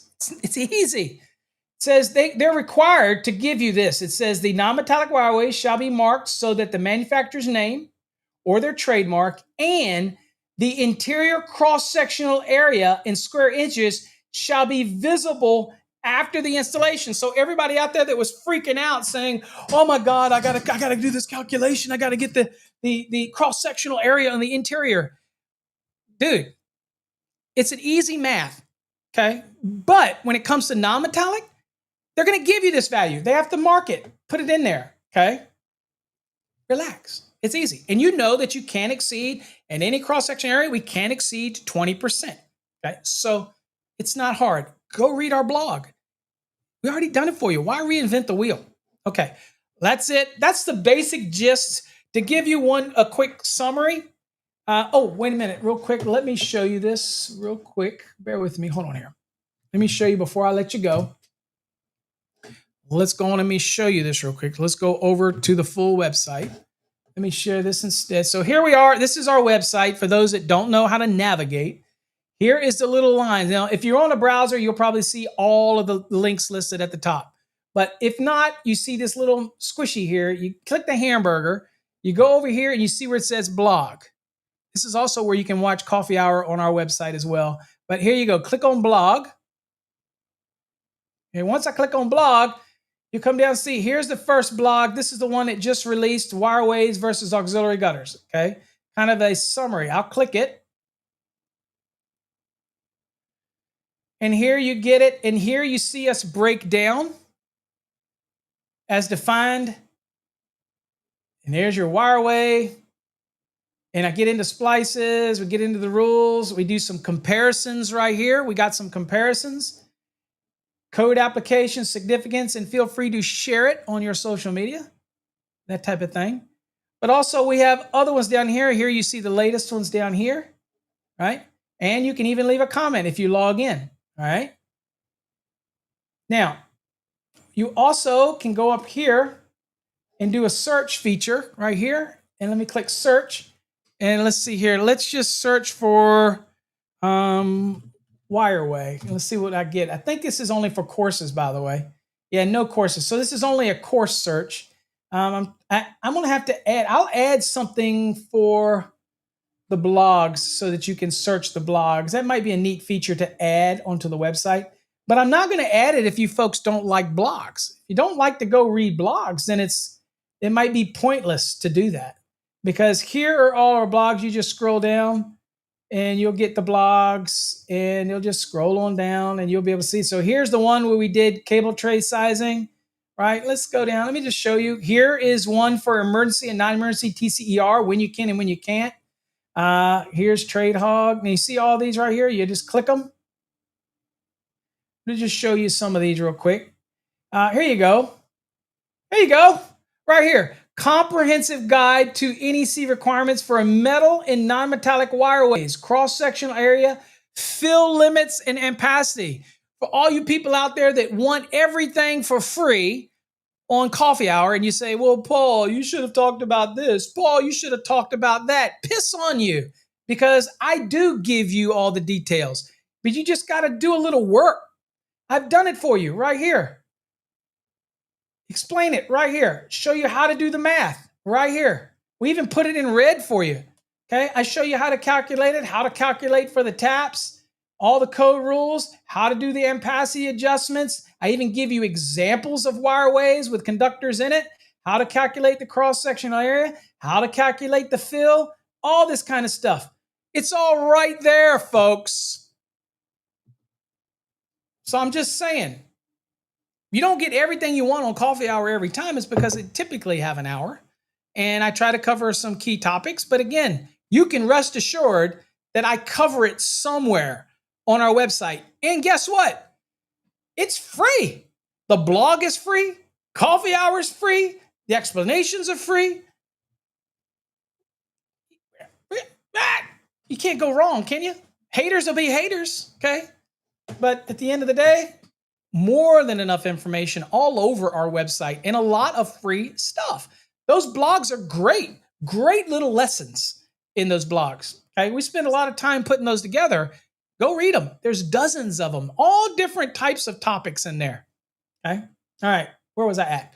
Okay, we're going to spin the wheel, give away some goodies here, at least get you on the list. Let me see if I'm good with paper. Yeah, I'm good. Let me get another sheet of paper here.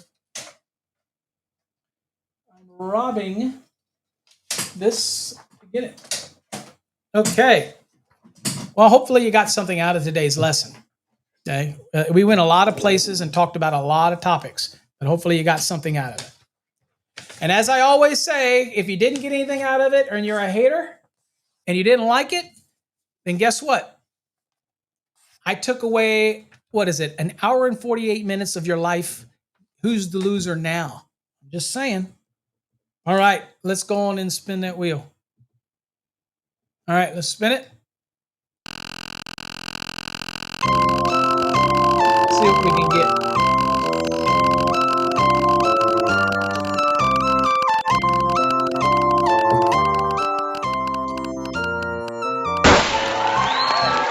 Same camera should be coffee hours.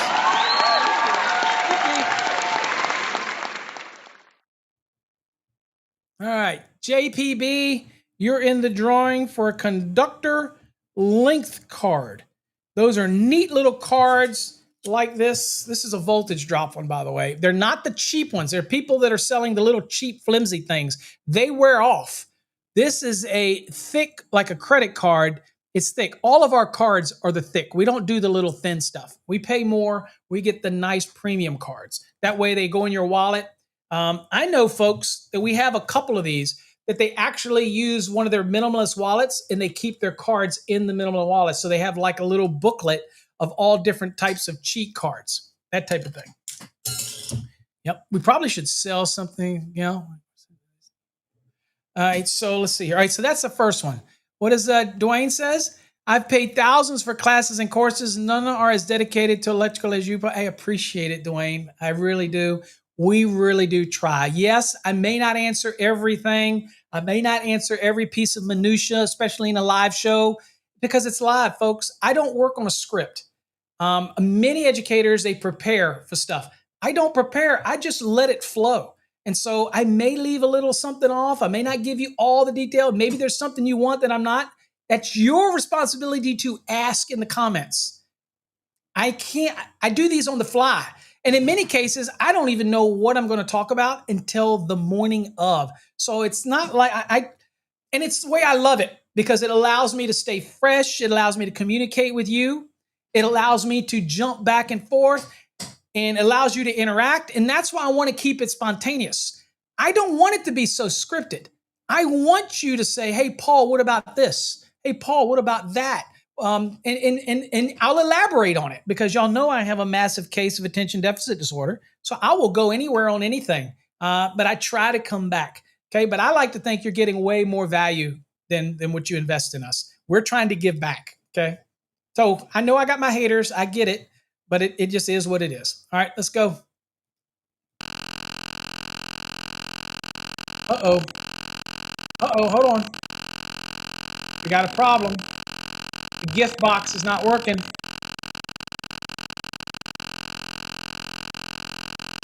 All right, something's not working, bro. All right, hold on. Let's see here. Giveaway is not working. Hold on for a second.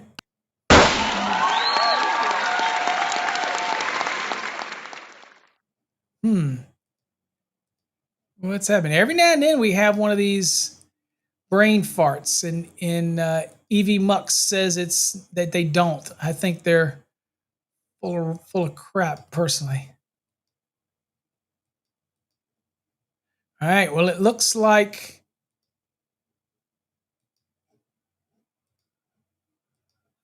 my giveaway is not working. Well, crap. It looks like EV Mux is having an issue, and it's not working. All right, so let's do this. Since it's not working, how about this? Got your keyboards ready? We're going to improvise. Okay, it's not working, so we're going to improvise today. Next, I'm going to ask you a question in the first, and I know it's a delay. I know there's a delay, but I'm going to ask a question, and the first person to give me the answer accurately is going to spin. We're going to spin the wheel for you. You ready? Okay. First question: what is the maximum percentage for splicing in a wireway or auxiliary gutter? What's the maximum percentage that it can exceed on any cross-section area of the actual wireway or auxiliary gutter? What is the percentage? First one to answer that shows up on the screen will get to spin the wheel for you. Okay? And I get it, there's a delay. I understand.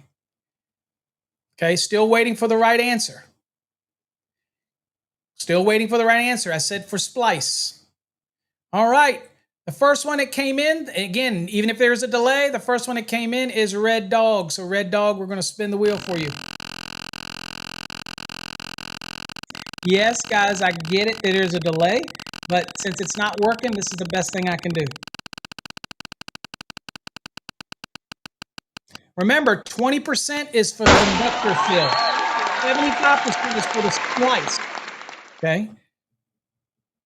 Maybe y'all did. I just did a whole lesson, and the vast majority of you got it wrong. I just did a whole lesson today. Are y'all watching? Yeah, I must have done a poor job explaining it, and my haters will say that. They'll say, Paul, you're a terrible educator. It's probably true, but is what it is. Okay, Red Dog, you're in the drawing for the 2023 Enhanced. All right, let's spin the wheel again. Oh, another question. What is the maximum length in feet that you can have for an auxiliary gutter? All right, Red Dog, I'll spin again on the middle. What is the maximum length that you can have for an auxiliary gutter? First answer gets to spin. And I know there's a delay, but it's the first answer. What's the maximum length of an auxiliary gutter?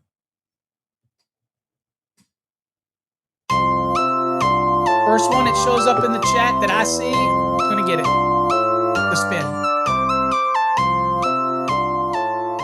All right, the first one I see is David. David, 30 feet. Absolutely right, David. So, David, we're going to spin the wheel for you. Where are y'all getting 50 feet?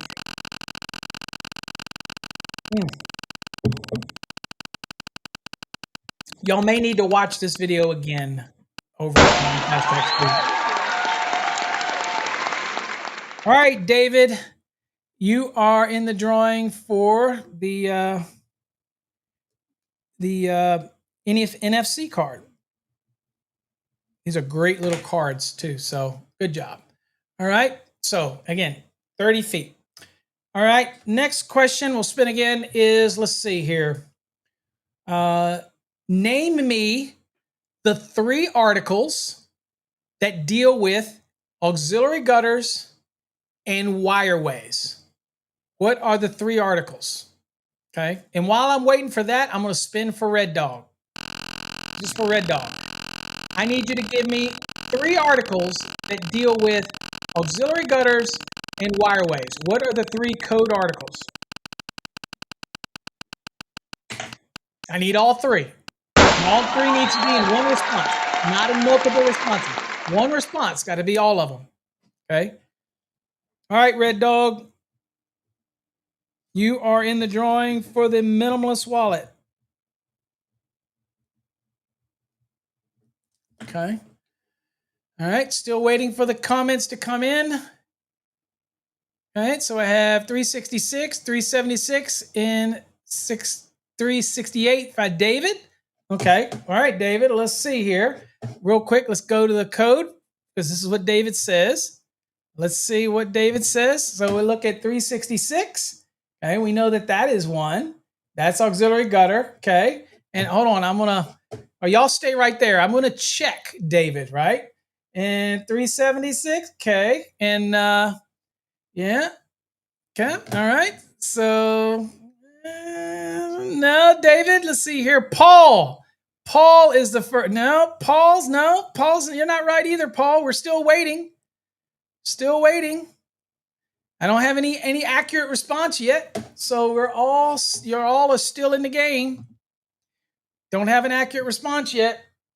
Not correct, David. Not correct, Paul. Still waiting. First one it pops onto the screen.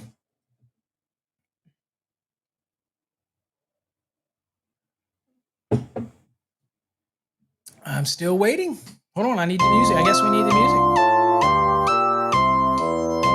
Remember, we're always using the latest edition of the NEC. We're into 2023.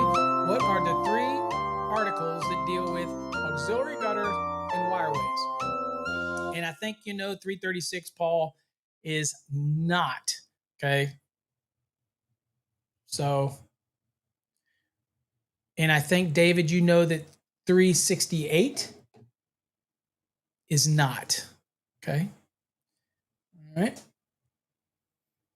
And David, I think that 300 is not. Okay.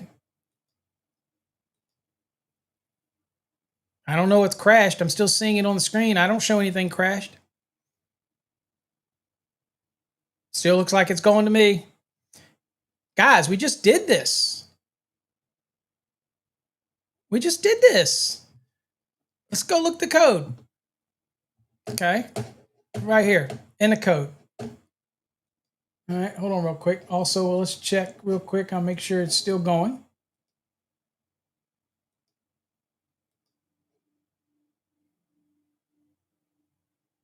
Let me make sure it's still running. Yep, it's still running. So it's still going. So ain't nothing frozen. It may froze on your screen. Well, Jonathan, think about it for a second. If you just typed in there, I think it crashed, and you just typed in, I sent 3 times, and it's obviously working because you were able to send that, right?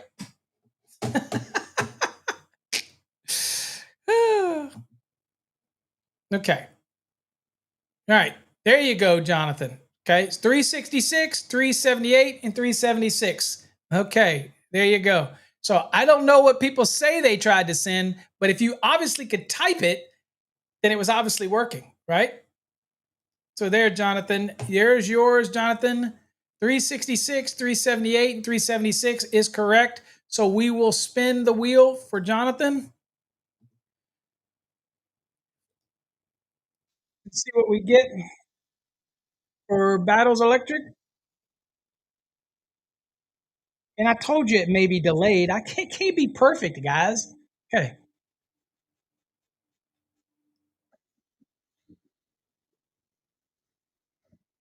All right. So it's Trade Hog. You're in the drawing for Trade Hog, the free subscription to Trade Hog. Okay. All right. Yes, it could be they're just having some issues over on EV Mux. Could be, but at least we made it through the show. Let me bring it back to the main menu. All right, folks. Hopefully you got something out of today's episode. Again, it's never about the giveaways. That's just an added bonus. Hopefully you got something out of the lesson.